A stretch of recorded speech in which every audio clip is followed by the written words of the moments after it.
good will abides with us still, and with all who will trust and obey. For there's no other way to be happy in Jesus but to trust and obey. Not a shadow can arise, not a cloud in the skies, but a smile quickly drives it away. No doubt or a fear, not a sigh or a tear can abide while we trust and obey. Somebody gotta trust and obey, for there's no other way to be happy in Jesus but to trust and obey.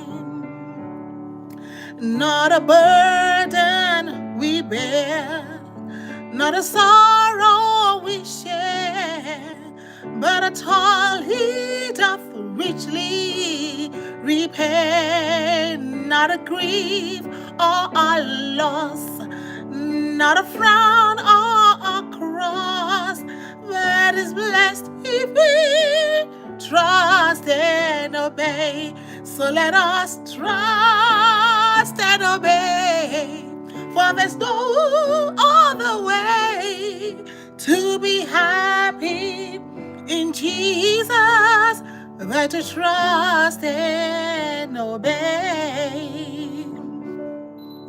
But we never can prove the delight of His love until all on the altar we lay. For the favor He shows, for the joy He bestows, are for them who will trust and obey. Oh, trust and obey, for there's no other way to be happy in Jesus but to trust and obey.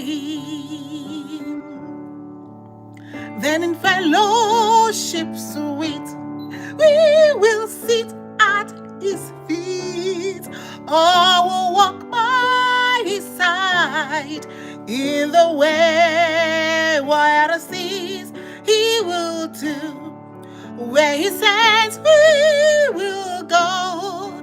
Never fear, only trust and obey. Oh, trust and obey, for there's no other way to be happy in Jesus but to trust and obey.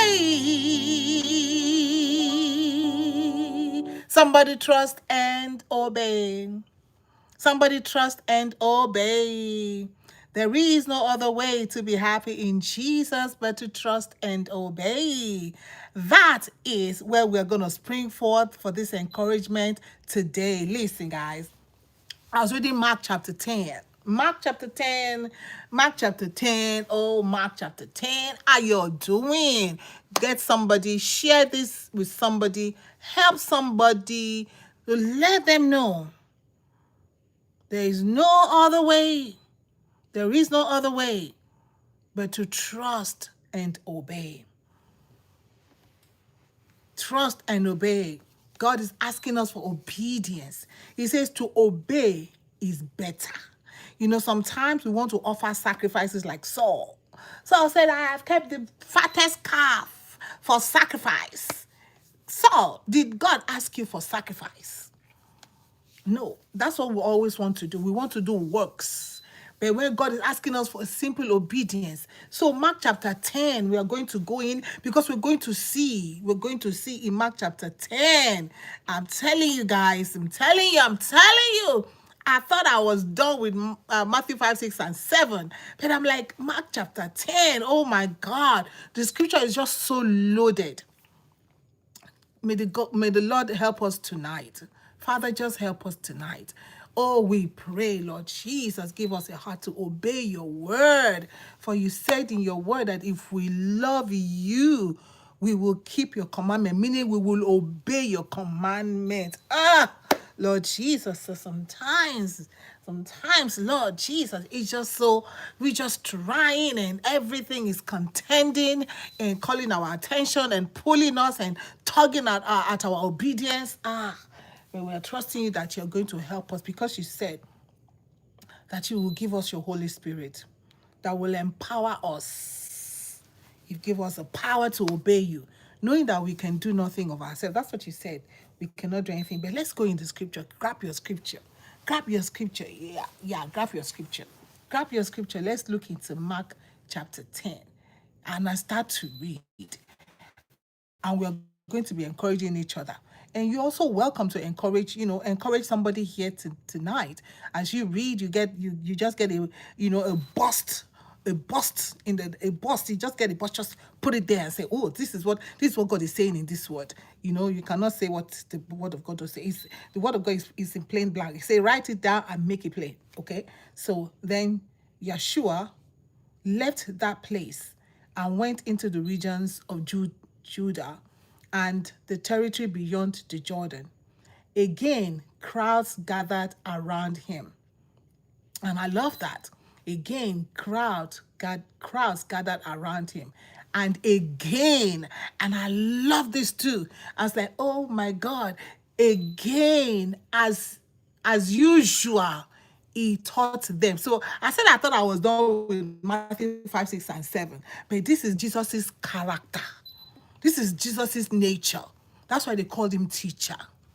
That's why he said we have one teacher.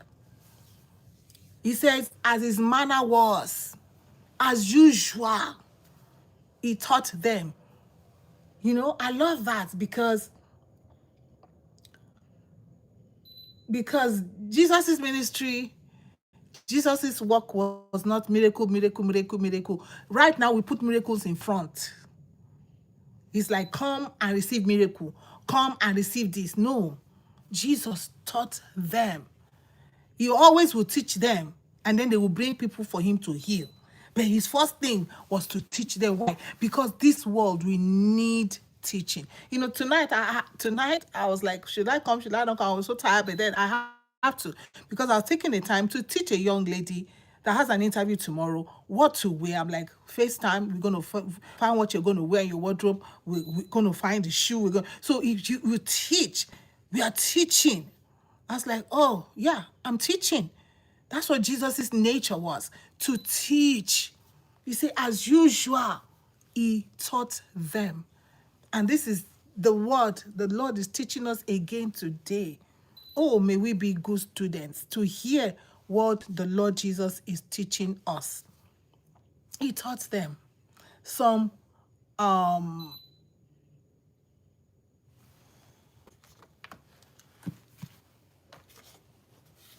he taught them Mark chapter 10 is packed. Some Pharisees came up and tried to trap him by asking him, listen, this question we always ask all the time. And I always tell people, we are not the first that will ask it. It's always been there, always been there, always been there. So what is the question? The Pharisees were trying to trap him. So they asked him, does the Torah permit a man to divorce his wife? Have you heard that? Now, nobody even talking about it because it has become so much part of this community, so much part of the system, so much part of the church now. So much part of the church. Yeah, it's like the church is even competing. The church is competing with the world to see, okay, who will beat each other when it comes to divorce. You may have your reason. But I'm not talking about your reason today. And I'm not talking to you if you're not a follower of the way. This is Jesus teaching the people. Jesus came to save his people from their sins. So if you are not one of his people, you will not receive light. If you already have your mind made up, you already have your heart set. How are you? I see you. Welcome. If you already have your heart set, I pray that the Lord will touch your heart today. See, that song I sang, trust and obey. Can you trust God? Can we trust God? Can I trust God? He said, does the Torah permit a man to divorce his wife? Jesus replied, what did Moses command you? Of course, they were quick. They said, Moses allowed, and I love that word too. And the Bible does not play with words. He said, Moses allowed a man to hand his wife and get to hand his wife a get and divorce her. Meaning, okay, let me read that one. In this one, it says, what did Moses command you? They said, Moses allowed a man to write a certificate of divorce and to put her away. See, when you go to court and they write, the judge will write and they stamp it. He didn't start from now. Where did they get that idea from? See, the scripture is already plain. I love the scripture. There's nothing, Bible says there's nothing new under the sun. He says, this is what Moses told you people to do. But this is what that really caught my heart. That really, kind of held my attention. But Jesus said to them, they were quick to tell Jesus, this is what Moses said. But they forgot that Moses is not their God. Moses is not their creator. It is Moses that allowed it. And we see why Moses allowed it. And this is just so heartbreaking. But Yeshua said to them, he wrote this commandment for you because of your hard-heartedness. Let's think about that word.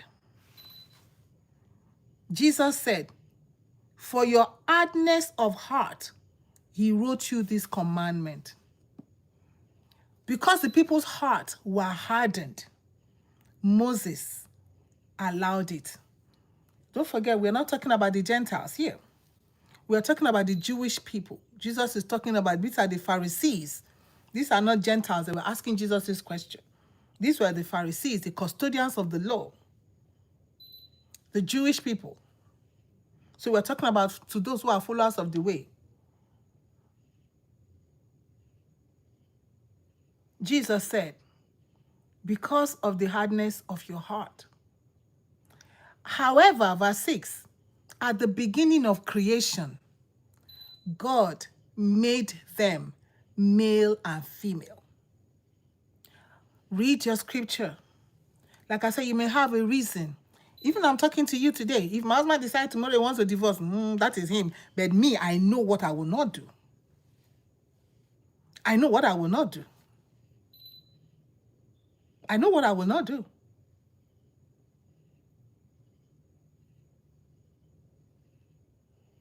If I did not know the scripture, it's different. But now I know the scripture.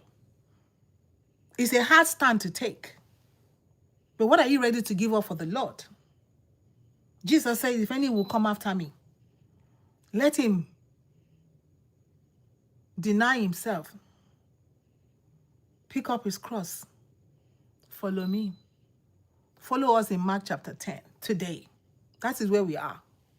He says, for the hardness of your heart.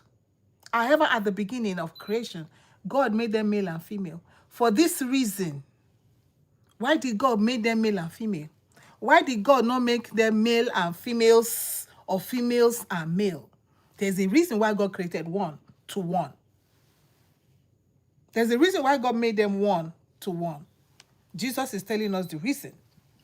For this reason, a man should leave his wife. A man should leave his mother and his father. For this reason, a man should leave his father and mother and be united with his wife. And the two are to become one flesh. When two are one, Can you separate? Thus, they are no longer two, but one. This is a mystery that people cannot understand. So then, no one should break apart what God has joined together. So the lawyer, sometimes I feel for the divorce court lawyer, divorce judge, all of them that sign the paper or whatever they sign. Sometimes I feel for them because they will stand before God, who is the judge of the whole world, and they will give account. Especially, the Lord delivered me because I wanted to be a lawyer. Father God, I thank you, Jesus. Maybe there's something, just like the people that decide, they are not doing cake for alphabet community. You have to decide. You have to take a stand for God. Sometimes it may be hard. Sometimes you're going to lose money. Yeah. Jesus said the love of money is the root of all evil. He said, yeah, except you're ready to let go of some stuff, we cannot be Jesus' disciple. If we're not ready to let go of some silver and some gold, we cannot be his disciple. So then, no one. Do you see that word? Some people say, well, the pastor can decide. The pastor will give account. Even pastors should be very careful because they're going to stand before God to give account. When you stand in the seat of Moses, Jesus said, some people love to sit in the seat of Moses. I had the seat where they want to sit down. Moses was the one that God assigned to judge the children of Israel when they came out of Egypt. He was judging them until Jethro came and Jethro said, split it. So let only the hard things come to you. So Moses, that is the seat of Moses, the seat of judgment. So he said some people love to sit in the seat of Moses. So if you read this scripture and you go ahead and say, because God has given you, I have spiritual authority, that is contrary to the word of God, he says, so then, no one, verse 9, so then no one should break apart what God has joined together. So then no one, see that no one? I fear God. Trust and obey. There's no other way. We are going to give account. If you put your hand in destroying people's marriages, you're going to give account. It's a matter of time. The judge of the whole universe is going to come.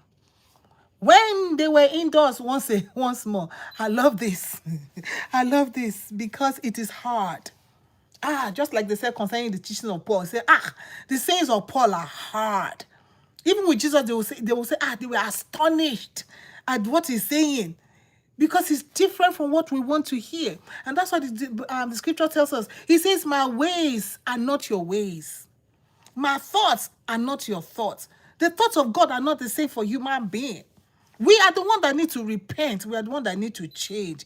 We are the one that need to follow the word of God. The word of God don't follow us. We follow God. God don't follow us. Because in this society, in this age and hour, we want God to follow us.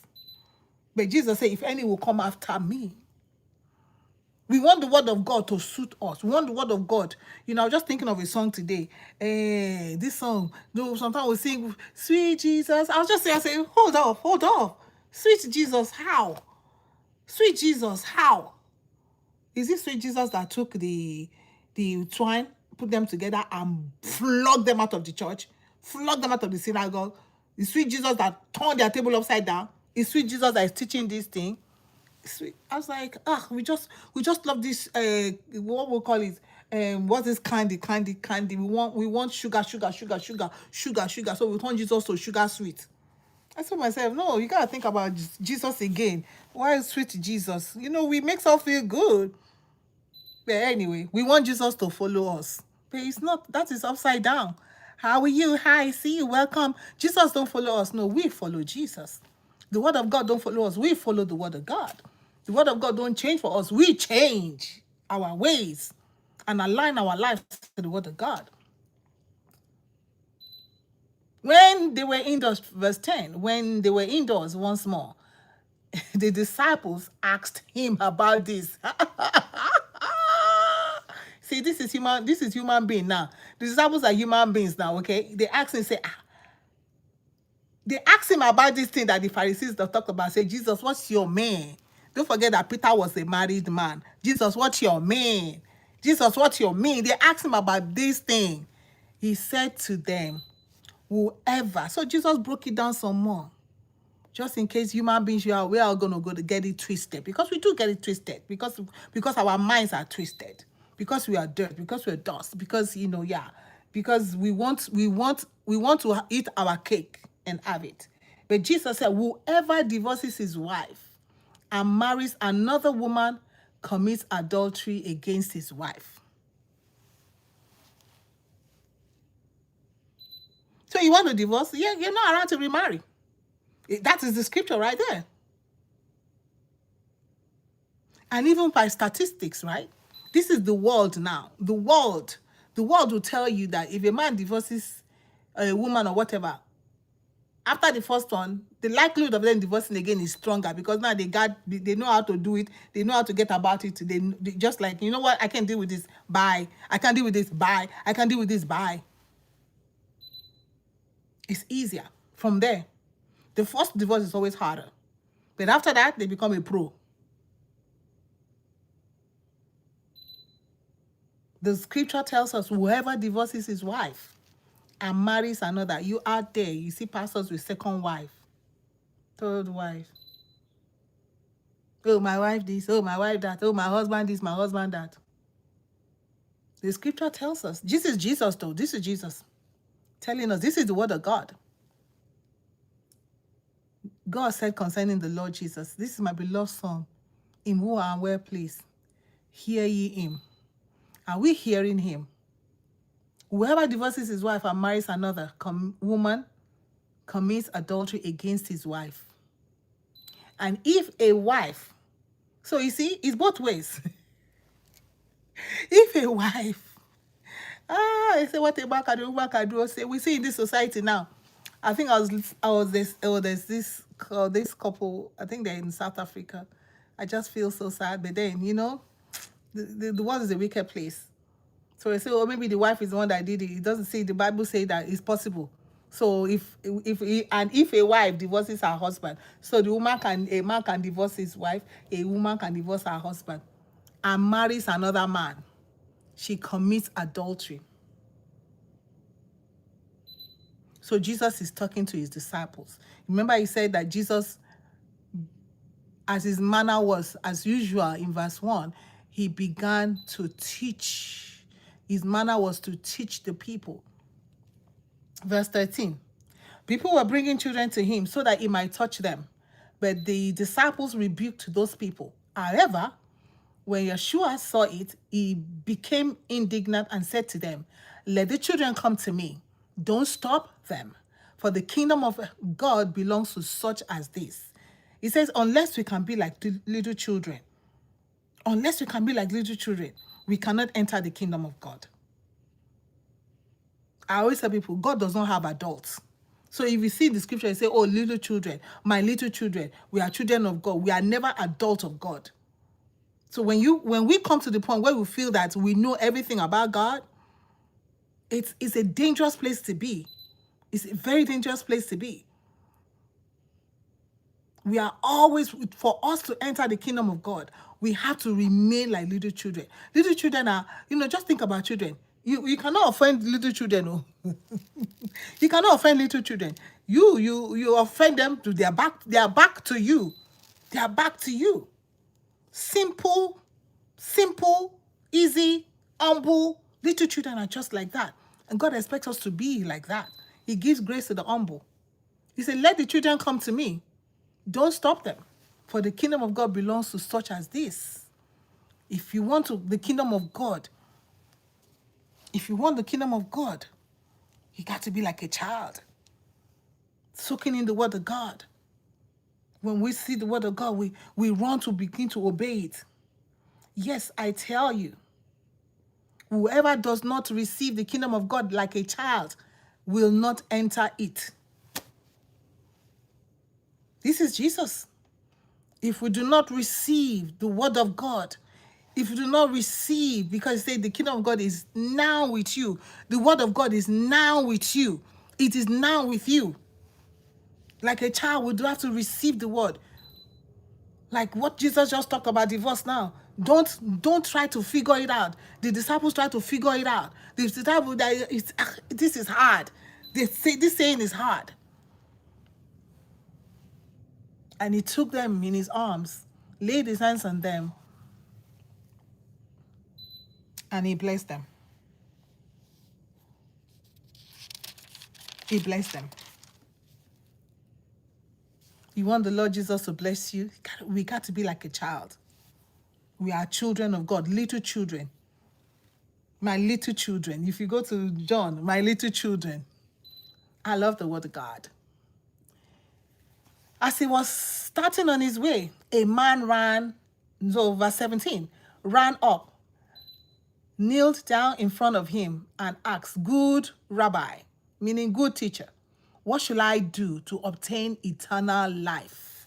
This man wants eternal life. Are you asking, what can you do to obtain eternal life? Are you even thinking about eternal life? Or all you're thinking about is this world? All we're thinking about is just this world. I got to get a job. I got to get a husband. I got to get a wife. I got to get children. I got to get a house. I got to get a car. I got to get business. I got to get my investment. I got to get my retirement. I got to get everything about this world that is going to pass away. Do you have eternity on your mind at all? This man had eternity on his mind. That's one thing. That's one thing he had first. Do you have any longing? You go to church. Or you just go to church. So they can say, "Oh, how many people go to church?" You say, "Oh, I go to church. Oh, I go to church." Oh. Do you have eternity on your mind? Am I thinking about eternity? It's how can I obtain eternal life?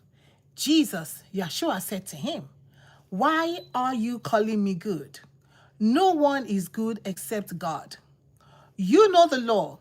Don't murder. Don't commit adultery again. Don't steal. Don't give false testimony. Don't defraud. Honor your father and mother."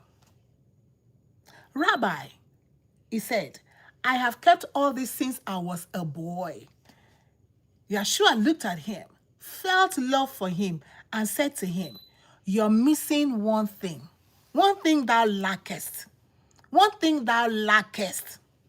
You know, we're always lacking one thing because we are never complete without the Lord Jesus. You see? That's why you keep jumping from one bed to the other, from one bed to the other, looking for fulfillment. You keep working from morning to Sunday to Monday to you work, you get this business, you open it, you feel it, there's no satisfaction. Then you look for another business, then you cack all the money, you become the richest man in the world, but it's still no satisfaction. You keep looking for another business opportunity, another business. There's something you're trying to feel inside of you. And it's only Jesus that can fill that vacuum. So this was the man right here.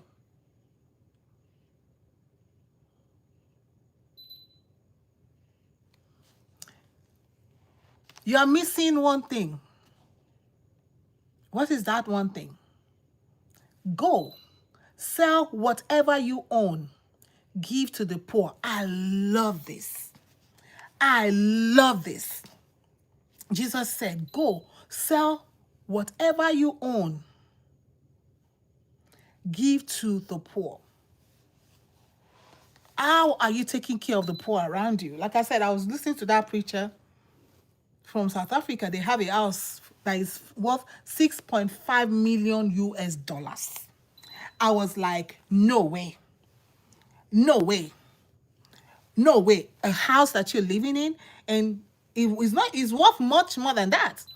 They put it in the market for I think 7.2 million, but they brought the price down allegedly to 6.5 million. One thing that lackest. Go sell whatever you own. And they'll say, "Well, are you saying people always, oh, listen, I don't care what anybody say at this point, really. Well, are you saying Christians should be poor? Are you saying Christians should be..." No. Christians should live in contentment. Christians should not see other Christians. Okay, other Christians are around you. They don't have a car, but you have a private jet. Why? Oh, but they need a private jet. But where are you going with the private jet? That is just me. You have this big mansion. Why? When there are homeless people all around you, people cannot pay rent. If you sold that your $6.5 million house, and you go to just think about how many houses that money can purchase, and people will be taken off the street. Just let's think about it. Just let's think about it. Jesus told the man, he said, give to the poor.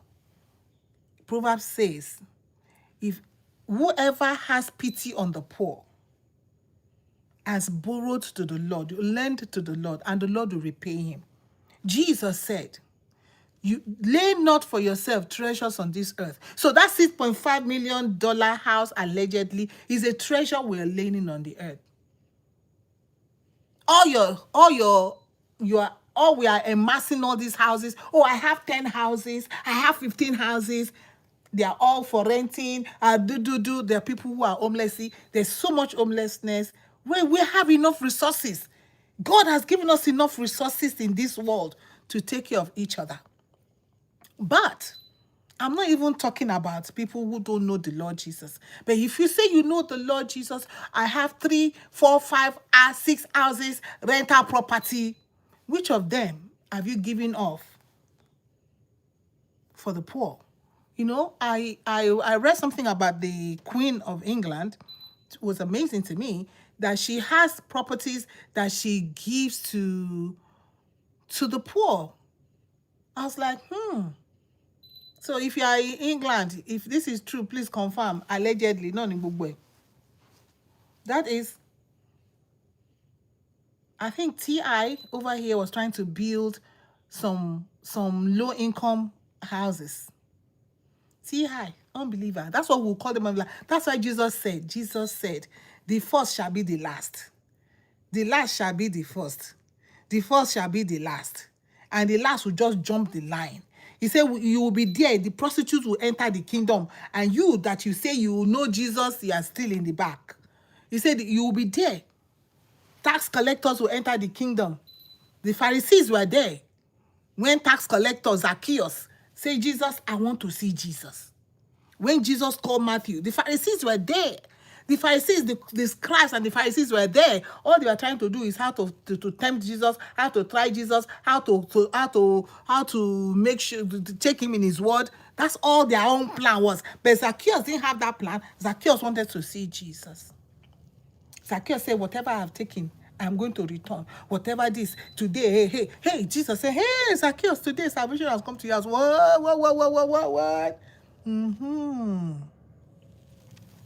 Today, Zacchaeus, salvation has come to your house. He said, go sell whatever you own, give to the poor, and I love this, and you will have riches in heaven. Remember, Jesus said, lay not for yourself treasures on this earth. So just in case you were confused, what does that scripture really mean? I should not lay up treasure for myself here, but I should lay up treasures in heaven. Hello, give to the poor. You are laying up treasures in heaven. Because he say, if you give to the poor, if you have pity on the poor, you have lent to the Lord, and the Lord will repay you. You are laying up for yourself treasures in heaven, where you will not worry about anybody coming to steal it. You will not worry about anybody scamming you. You cannot even scam me. Where is the money for you to scam? When they say they are climbing people's account, my husband will say, is it your account that they're looking for? It's not your account that anybody is looking for. I tell you, if you carry my bag, you'll be shocked. You see, I know me. You think. You will lay up for yourself treasures in heaven. That's it. Just that, I love this word of God, because I always say Bible marry Bible. Spiritual things you use to open up the spiritual things. So the Bible will tell you, how do I lay up treasures in heaven? Just in case you don't know. This is how to lay up for yourself treasures in heaven. Jesus said, one thing that lackest, you have done everything, oh. You are good, oh, in your own eyes, oh. But you are lacking one thing. What are you doing with that all that wealth that you're amassing and just piling away? What are you doing? What are you doing with it? And you have the poor around you. Jesus said the poor you will have with you always. What are you doing with your poor? Jesus said, you will have riches in heaven. No, some of us don't want riches in heaven. When I sing this song, I take the world and give me Jesus. You cannot even take the world anyway, because the world don't belong to you. And you cannot even give me Jesus. Let's say that. You cannot give me Jesus. There's nobody that can give me Jesus. Only Jesus can give me Jesus. Amen. So take that song and give me Jesus. No, you cannot give me Jesus. I'll take Jesus. Oh, yes. You can take the world and I'll take Jesus. I was like, what do you mean? So you want to be poor? I don't care. Because there's nothing in this life, nothing on this earth that we can hold on to. Think about the richest man in the world before Dangote, before Elon Musk, before anybody that is rich now. They are dead and gone. All their property, some of them, you see them, they're just wasting away, wasted, nothing. You say generation where 3 generations, the wealth go pass. Wealth must pass on. So what are you doing about your poor? Then, listen, Jesus said, then come follow me. The man did not hear all this. He did not hear all this. Wow. That Jesus gave an opportunity to go sell what you have and give to the poor. He did not say go sell what you have and put it in an investment account. No, because that's what we want to do. Let me sell everything and put it in investment account. Give it to the poor. You will have riches in heaven. Then come follow me. You will have riches in heaven first. That's what Jesus put to him first. We don't want riches in heaven. We say, I want it right now. It is my there's that advert. It is my money. I want it right now. So we bring that also into the body of Christ. Say, I want it right now. I want to enjoy this life now. Yes, I want to enjoy this life now. Live your best life now. I say, okay, if you live your best life now, what happens in 2027? If you live your best life in 2026, if you live your best life now, what happened 2026, 2027, 2028, 2029? So you see how they have messed up with our mentality. How somebody have messed up with our psyche. Live your best life now. Then they write the book, live your best life now. How about next year? How about 5 years' time? So if I leave it now, see, it's all deception. All deception. But may the Lord is delivering his people. Hallelujah. He said, then come follow me. Jesus said, if any will come after me. Jesus is always calling people to follow him. Are you going to follow the Lord Jesus today? Are you going to follow him? Are you going to, it's like, damn everything and say, I'm going to follow the Lord Jesus? Whether I'm rich or not. You see, in the early church, they sold their properties. That's why we came to the story of Ananias and Sapphira. How did they even come around? It's because people were selling their stuff. Why? To make sure that the church was okay. To make sure that the church communities were okay, to make sure that nobody was like, I'm the richest in this church. They say, who is the richest man in this church? Who is the richest man in this church? Why? Why is the richest man in the church? Why? Why is the richest pastor in your community? Why? Oh, we have the biggest church in the community. I don't care how many lives. How many businesses have you established? Oh, not we employ people. No, you employ them because you continue to make them your slaves. But how about you establish them in businesses? Let's not even go there. Jesus said, then come follow me. Then come follow me. Jesus is calling us to follow him. If you want to follow Jesus, it's going to cost you. It's going to cost me. Am I ready? Are we ready? Are we ready to let off some stuff? Are we ready? Are we willing to surrender? There's a song they sing, I surrender all. And oh my God, they sang that such and such on Sunday. I was like, I don't like singing this song. Oh my goodness, I don't like singing this song. So I have to sing my own version of that song. Because listen, it's a work in progress. You say you surrender all for real? For real? There's a time actually, my surrendering, or I got my paycheck, I just put it in the offering bowl, boom, like that. That's how cuckoo cocoa puffs for Jesus I am. What are you ready to surrender for the Lord Jesus? Shacking together, not married. Are you ready to let go of that tenderlines? Are you ready? You're married, but you're cheating on your wife. Are you ready? Are you ready to let it go? You're cheating on your wife. Are you ready to let the popo go? Are you ready? Or you love to stay on your phone? You're on your phone.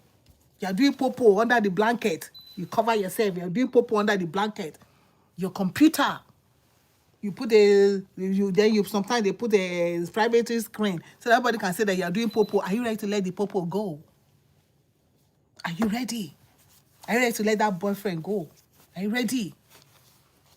Are you ready to let that job go? Coming down the pole, and people begin to rain on you.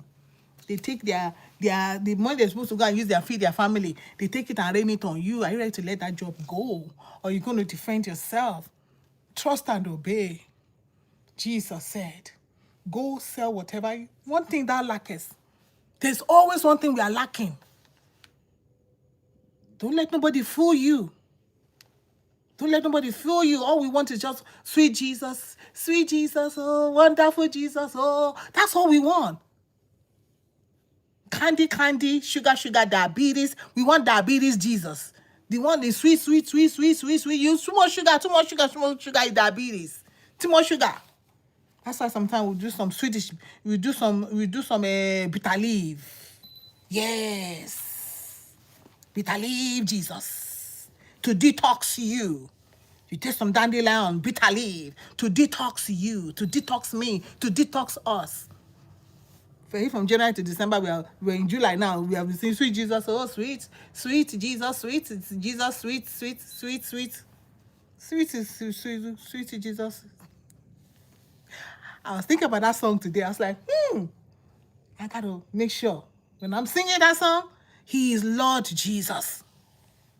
There ain't nowhere in the scripture where they call Jesus sweet Jesus. This generation, we just want to switch things around. How can you call just like call the president of your country, call sweet Donald Trump, sweet Tinubu, sweet Elon Musk, sweet Dangote? No, you call them Mr. You call them president. You call them Kabiyesi. You call them my lord. You go to the judge in front of the judge in the court. Go and tell him, hey, sweet judge, I be sweet what? We bring Jesus down. Jesus said, when you pray, say, our Father, which art in heaven, hallowed be your name. We have to hallow that name. Hallowed be the name of the Lord Jesus. Lord Jesus, even you, if they do not, you are professor, if they do not do Professor Robert, which I go call himself, Professor Robert, whatever, you get upset. You are the doctor, Mrs. Doctor Preacher, Doctor Engineer, Doctor. If they don't put the doctor behind your name, you go like cuckoo puffs, your eyes red, like, ooh, hey, put my title. But when it comes to the Lord Jesus, we be sweeting Jesus. Why? One thing that lackest. Hallowed be your name. If you use to sweet Jesus, you desist and repent. Jesus ain't no sweet Jesus. He is Lord Jesus. He is Master. He is the King of Kings. If you cannot call your King, sweet King. If you cannot call your President, sweetie Donna, sweetie Putin. Yeah, just say Putin. I said sweetie Putin. Sweet, waiting for my friend for Israel self. Waiting for my president for Israel. Oh my goodness. Whatever his name, I can't remember. But just say president, sweet. No, come on, guys. Hallowed be thy name. You say, put some respect on that name. Put some respect on that name. Hallowed be thy name. How did I even get to that one, self? That wasn't part of it, but we are there. Listen, then come follow me. Verse 22 says, shocked by this word. He was shocked. What you mean? Go sell what I got, give to the poor. Like the poor, as in the poor. You know, some of us, the way we treat the poor, like the poor do not even deserve to live. Oh well, it's not my fault that you are poor. And then we look down on the poor. But Jesus hung out with the poor. Jesus took care of the poor. Jesus cared for the poor. His heart is for the poor. Shocked by this word, he went away sad because he was a wealthy man.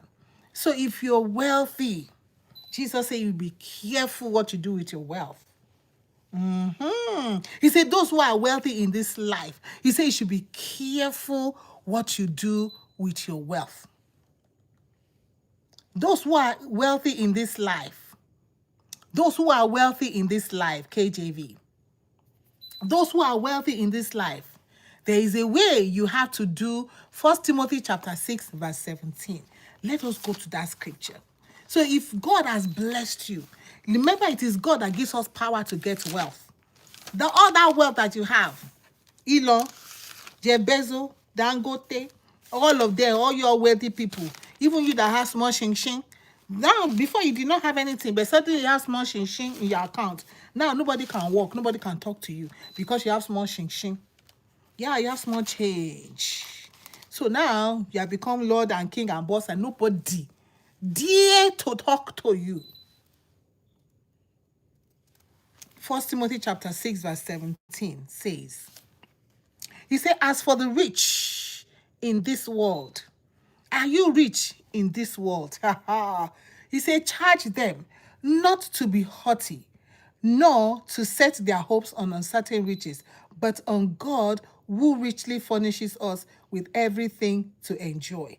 They are to do good, to be rich in good deeds, liberal and generous.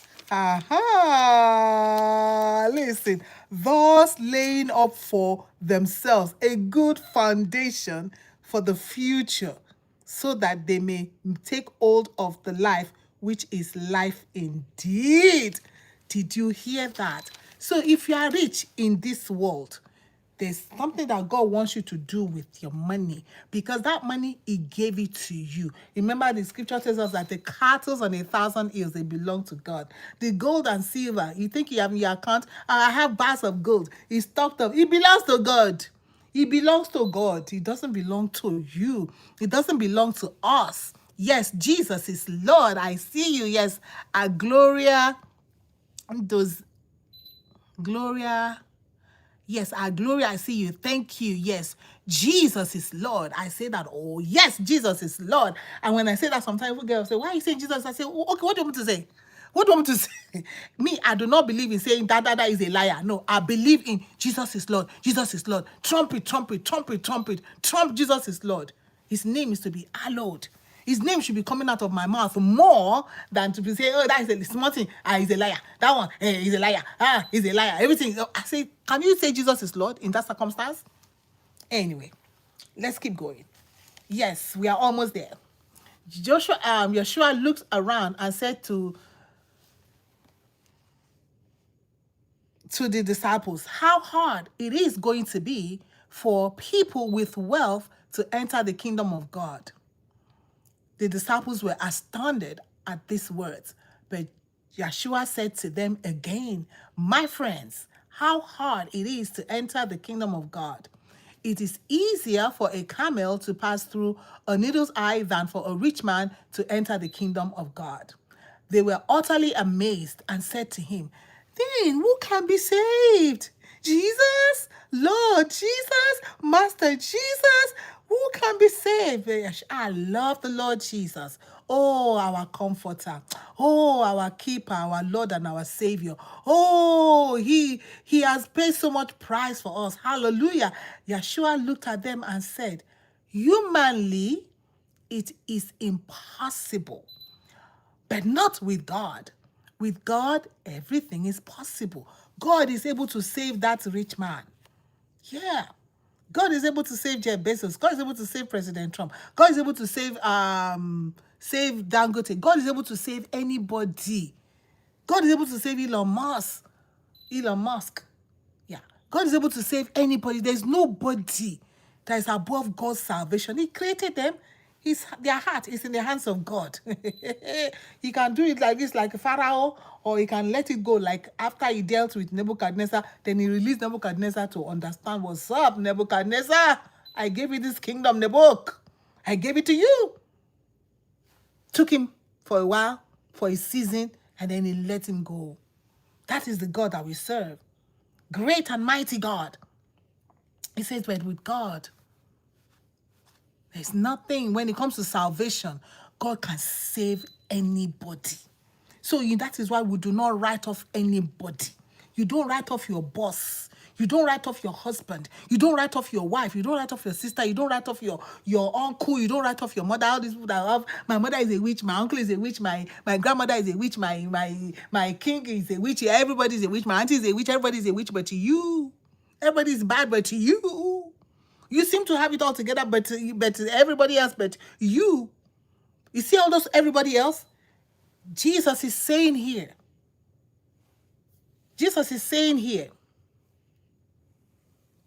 With God, it is possible for that person to be saved. I was listening to Anton Bush, who was talking about a man that was praying for his wife for 80 years to be saved. I was like, some people deal. And he has been praying for his children for almost 40 years for their salvation. Some people day, man. Because the scripture tells us we should not be weary in well-doing. We should continue. We should be persistent. We cannot give up. If you give up, you say, then your strength is small. I was like, wow. I said, my job, I've not even started. So you see everybody as a witch, everybody is bad around you, everybody should go to hell, you pray fire and thunder on everybody. But Jesus came that we may have life and have life more abundantly. The enemy coming to steal, to kill, and to destroy. So when you are destroying other people, on whose camp are you? On whose side are you? I believe that it is, if Paul was walking around by now, we shall be praying, Father, keep that soul, kill that soul, take him away from here. He's stressing Christians. He's an enemy. He's an enemy of the faith. Hey, take care of him. God was just like, he's the enemy of the faith. You cannot even move. See, this man is moving from Damascus to here, looking for people, searching them out. You cannot even search for nobody else. Anyone that God says, I got somebody here. Okay, I can say go to the Jews, he will go boldly. I can say go to the Gentiles, he will go boldly. He will go on the ship, he will go here, he will go there, he was going. He said, okay, to Caesar I appeal. Because he was supposed to go before kings. He needed somebody. So Jesus sought him out. Jesus got him. Jesus can save anybody. So if you have somebody that you have been praying for, this is an encouragement for you. Don't give up praying for them. This is what Jesus is telling us here. It might be impossible in the eyes of man for that husband to be saved, for that wife to be saved, for that child is on drugs to be saved. But Jesus is saying, with God, their salvation is possible. So don't give up praying for your loved ones. Don't give up praying for your brother. Don't give up praying for your sister. Don't give up praying for your father. Don't give up praying for your mother. Don't give up praying for your friend, your co-worker, your boss. Don't give up praying for your president. So people just hate their president for a reason. How would you even hate somebody you don't even know? You have no personal interaction with that person. Or because of the decisions they make in their offices, you carry it on your own head. No, you can pray for their salvation because God commands us to pray for all men in authority. Do you know that is the commandment that we have as children of God? That song I sang, trust and obey. Trust and obey. Can you obey the word of God to pray for those in authority? Pray that God will save them. Because listen, it's not only you that should be saved and go to heaven now. Which kind of wickedness is this? When you alone want to be saved, and God should wipe every other person off the face of the earth, and just you and your family. In fact, some people, even them alone, will be saved. Oh, my wife should not be saved. My wife be saved. Okay, that wicked woman. No, no, no, no, no. And my husband should not be saved. Though. Father, don't even save him. Don't even save him. Don't even save him. Save just me and I. Just me and I alone. No. I just want to encourage you. Repent from wanting people, for not praying for people's salvation. The Bible says we should pray for our enemies. Pray for those that despitefully use us, and we should love our enemies. We have an assignment, because we're going to tell the Lord Jesus it is possible for that person to be saved. So are you afraid that they will be saved? Are you afraid that they will be saved? Because if they are saved, all your wishes for them will not come to pass. So you're afraid. Don't be afraid. Jesus came that we might have life, and have life more abundantly. That is what he came to give to us. Remember, first man asked him, what shall I do to inherit eternal life? Jesus came that we might have life.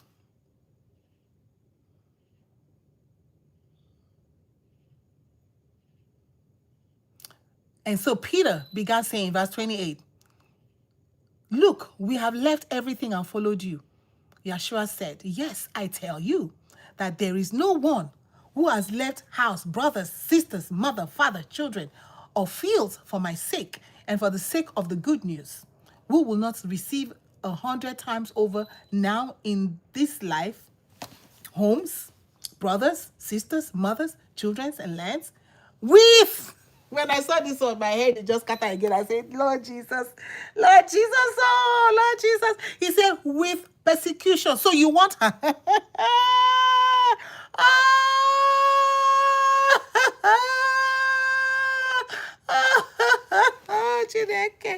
Lord Jesus, what are we going to do, Lord Jesus?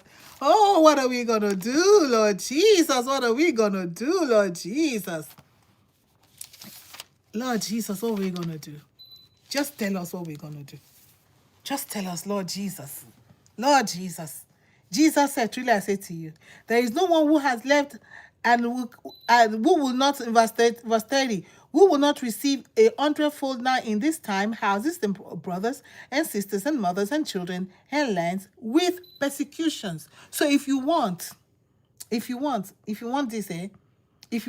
100 times over, you want homes, you want brothers, you want sisters, you want mothers, you want children, you want lands, it has to come with persecution. Persecution.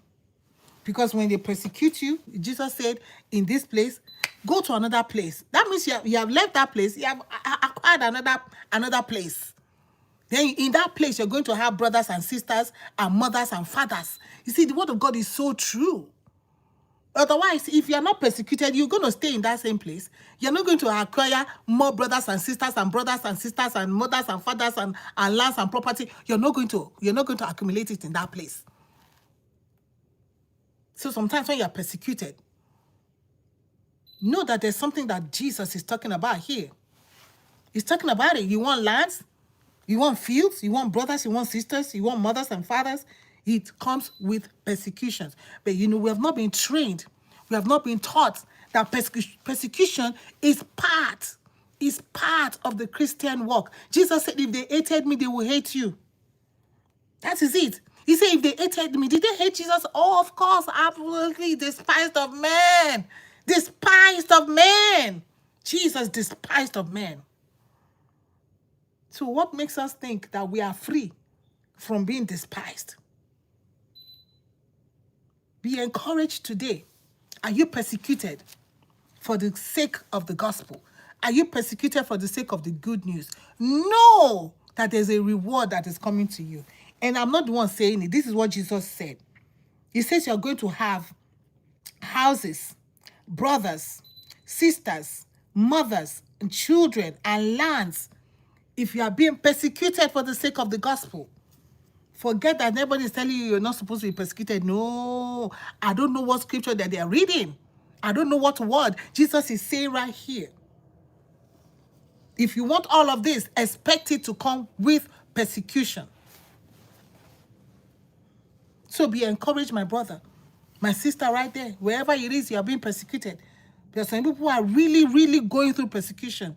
Some people, they get, they get to believe in the Lord Jesus Christ, and they just declare death on them right there in another religion.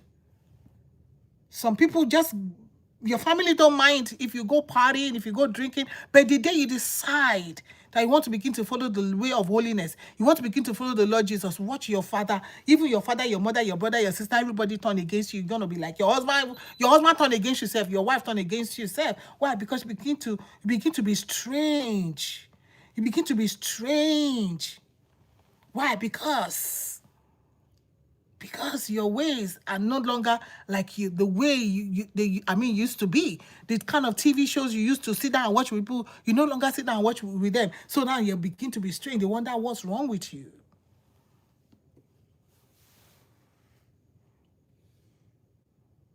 So if you want all of this, it comes persecution.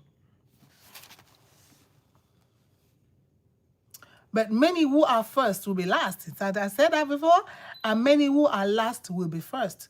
That always reminds me of Zacchaeus. I remember Zacchaeus and Matthew, the tax collector, with that. I remember Jesus going to the house of Simon, the Pharisee. The Pharisee. Verse 32. Oh my goodness, are we there yet? We're going to have to stop. I think we can stop here. They were on the road going to Jerusalem. Yeshua was walking ahead of them, and they were amazed. Yeah, they were amazed at all this teaching that Jesus is teaching them. And those following were afraid. So again, taking the 12 along with him, he began telling them what was about to happen to him. We are now going to Jerusalem, where the Son of Man will be handed over to the head Kohanim and the Torah teachers. They will sentence him to death and turn him over to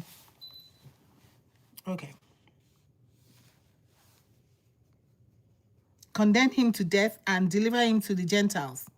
And they will mock him and spit upon him and scourge him and kill him.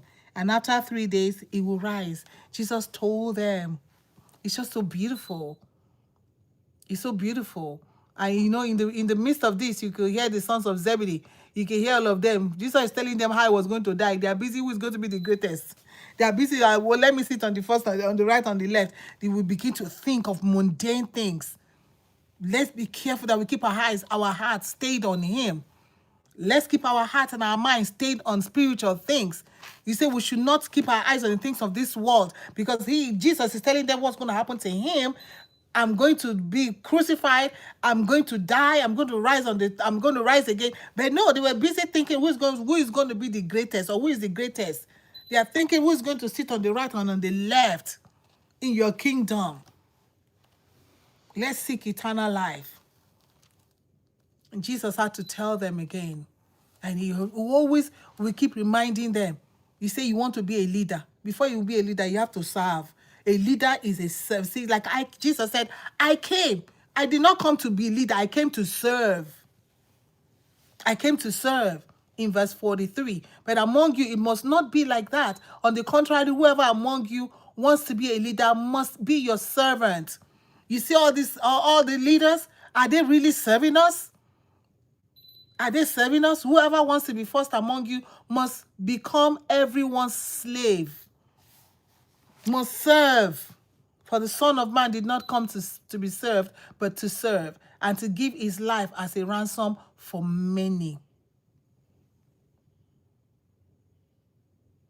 So, beloved, let's read the scriptures. You see, it's so plain, no? Let's read the scriptures. Let's go in deeper every day and endeavor to trust God that his word, what he says in his word, is true. Endeavor to obey. That is the key thing.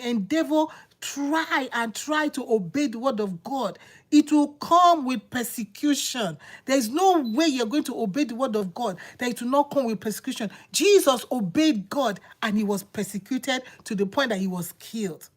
And Jesus was saying all the same thing. You want to follow me, you got to pick up your cross. You have a cross. It's not for photo op. It's not for hearing. It's not to wear on your chest. You know, all this stuff, Jerry, you put all this cross all over you. No, are you really picking up your cross? Jesus said to be people's slave, that he came to serve. Am I really picking up my cross? Am I dying daily? Am I denying myself? Am I denying myself? Are we denying ourselves? Unless we can be like little children, we cannot enter the kingdom of God.